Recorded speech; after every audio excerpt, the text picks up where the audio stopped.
Wir haben am 15. Mai eine Joint Declaration, also eine gemeinsame Erklärung paraphiert, in der festgelegt ist, wie Deutschland für die Verbrechen zwischen 1904 und 1908 um Entschuldigung bittet.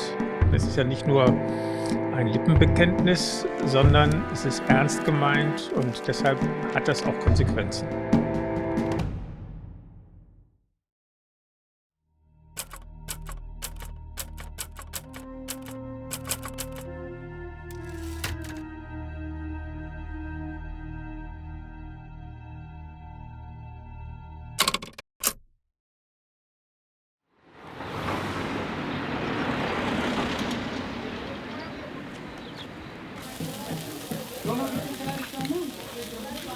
Ja, es hat ja länger gedauert, als, glaube ich, die meisten erwartet hatten. Ich hätte jedenfalls jetzt nicht gedacht, dass es fast 5,5 Jahre werden.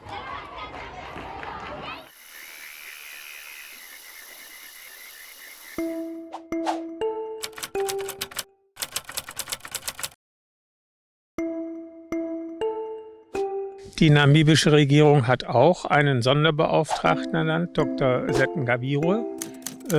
Und er ist ein sehr geachteter Herero. Ich erinnere mich noch gut, als ich das erste Mal in Namibia war, meinen Antrittsbesuch gemacht hat, da haben wir uns kennengelernt. Namibia ist so ein großes Land und wir haben, glaube ich, 10, 12, 14 Stunden zusammen im Auto gesessen und konnten uns über vieles unterhalten. Und da sind wir uns sehr nahe gekommen. Wir wussten am Ende dieses ersten Besuchs, wer wie viele Enkel hat und die Kinder und was die alle so machen. Also wir haben relativ schnell ein wirklich gutes Vertrauensverhältnis gehabt, was aber wesentlich auch daran lag, dass er sich bei meinem ersten Besuch diese Zeit genommen hat. My name is Yovika Kamukonyanje. I'm an 18-year-old learner from Windhoek, Namibia. I heard about the genocide from my grandparents. I was around the age of 9 or 10. They'd always tell me stories about it.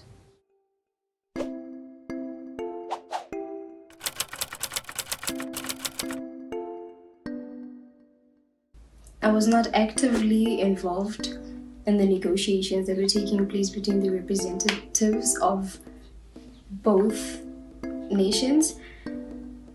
And yes, in a way I was, because my granddad, he was actively involved in the negotiations. So through that we would have conversations, casual conversations actually, about what it was that was going on.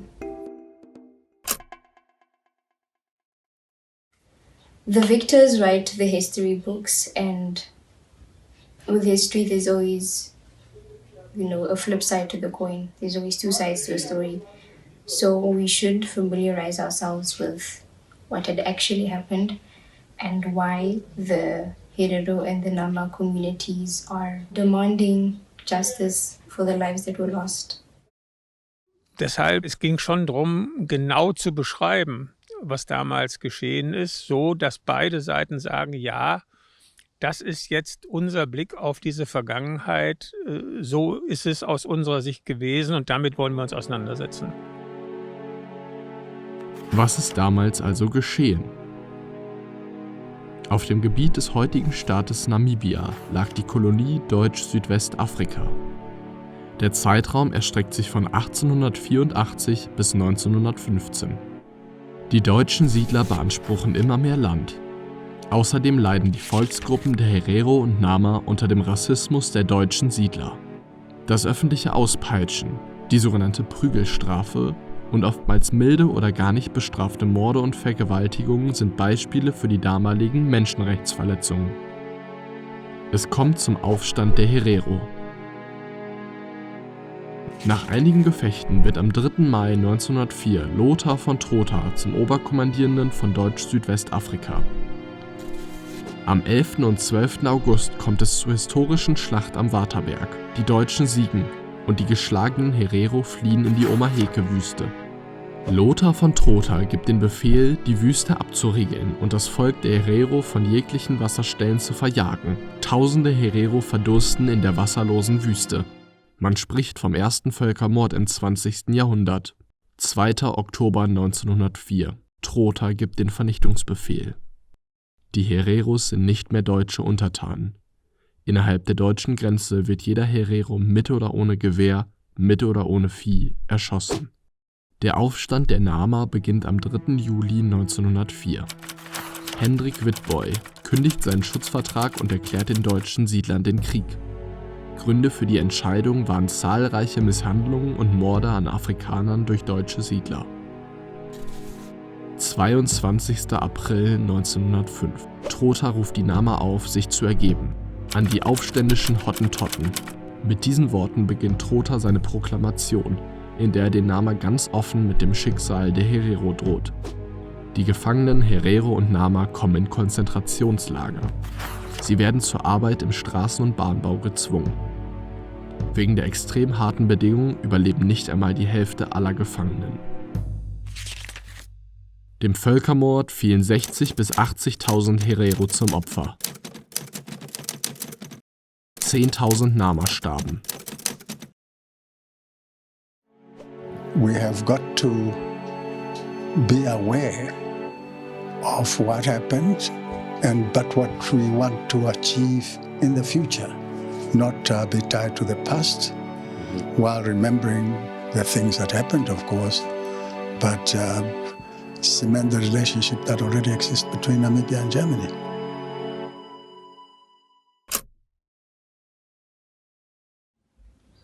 Namibian representatives and German representatives sat down to negotiate a way to amicably resolve the dispute through the joint declaration.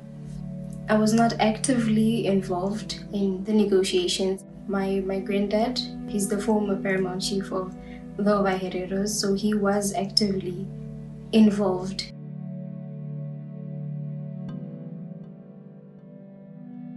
Politically, I'd say that it's great that the Germans are finally acknowledging what had happened. However, the 1.1 billion euros, it's merely a contribution to the Herero and Nama communities other than reparations or compensation for the genocide.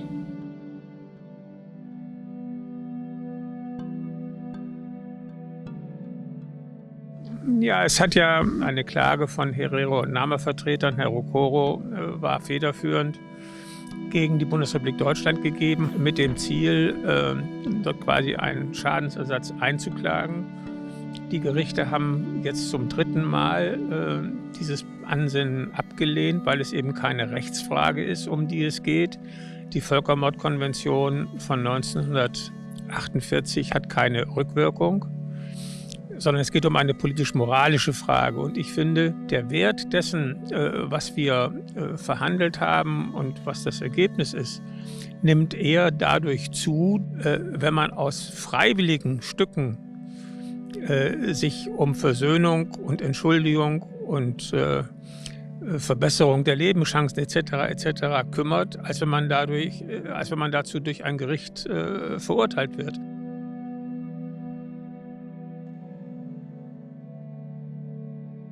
The Namibian government had appointed an Oshiherero speaker to represent both parties, whereas it would only be fair to have a representative from both parties. I think it would have been best for the German government to be dealing with the affected communities directly instead of the Namibian government, because the government is sort of dealing with all communities and all tribes, and it's only the Namas and the Hereros that were affected.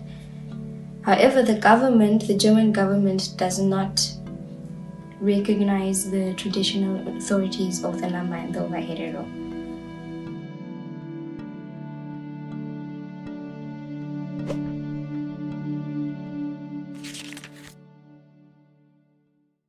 Herero und Nama haben keine allgemein gewählte gemeinsame Vertretung, also weder die Herero für sich noch die Nama für sich. In der Delegation waren Herero und Nama-Vertreter. Sie waren bei jeder Verhandlungsrunde dabei. Ich betone das deshalb, weil es auch Herero und Nama gibt, die sich beklagen, dass sie nicht dabei waren. Aber das war eine Entscheidung der namibischen Regierung, wen sie in ihre Delegation nimmt und wen nicht. Ich habe Herrn Rokoro getroffen, ich habe Frau Hoffmann getroffen und sie darüber unterrichtet, worüber wir sprechen, was das Ziel ist, aber halt nicht verhandelt. Und es ist auch ein Grundsatz der namibischen Politik seit der Unabhängigkeit 1989, dass man sagt, one people, one nation, also wir wollen das Stammesdenken überwinden. Wenn man in die Zukunft schaut, dann stimmt der Satz natürlich, dass sie der Jugend gehört. Und die Stiftung, die eingerichtet werden soll, die sich um eine gemeinsame Erinnerungskultur in Deutschland und Namibia kümmern soll, hat auch den Auftrag, sich um Jugendaustauschprojekte zu kümmern.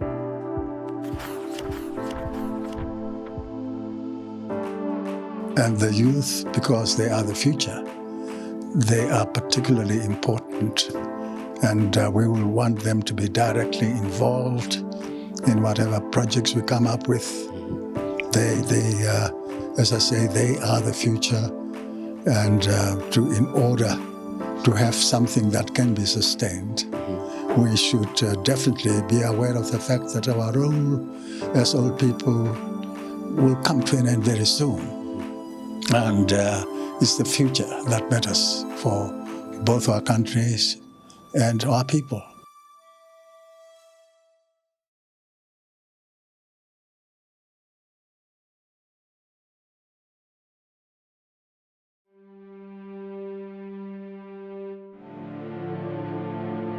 Und ich habe in meinem Leben tatsächlich als Vorsitzender des Auswärtigen Ausschusses eine ganze Menge führender Politiker dieser Welt kennengelernt. Beeindruckende Persönlichkeiten drunter, aber bei manchen habe ich mich auch gefragt, wie haben die es eigentlich so weit geschafft? Und Seth hatte eine natürliche Autorität, viel Lebensweisheit, Humor, aber auch was für die Verhandlung auch wichtig war, ein Blick fürs Wesentliche. Und ich sehe jetzt diese Joint Declaration auch ein bisschen so als sein Vermächtnis. Ich glaube, er möchte, dass sie ins Werk gesetzt wird, dass das namibische Parlament dem zustimmt. Ich glaube, er war davon überzeugt, so wie ich das auch bin, dass es für die Lebenschancen der jungen Herero und Nama eine gute Vereinbarung geworden ist.